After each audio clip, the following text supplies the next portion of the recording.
A parte de abaixo é o rico, pero feito como unhas pedras de rico. Ten esa forma aí de pedras, despois unha crema de queixo Artúa Ulloa, unhas fresas mariñadas sin azúcar moreno solo, en frío, almíbar, con os amorogos silvestres, e de arriba un melindre pop. O sea, un melindre pasado mucho.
É un plato que simboliza o Camiño de Santiago en Melide, cos tres elementos principais, o rico, o almendrado e o melindre, e intentamos que as texturas e os sabores non superen e non confundan o que é o elemento central, o elemento original.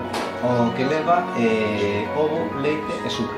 E aí metemos na cocción os tres elementos, os tres doces de Melide, e despois poñemos un pouquiño de mazá e fiuncho, que son os elementos novos, os únicos elementos novos que lle engadimos, para non ocultar o elemento que queremos destacar, que son os doces desta terra.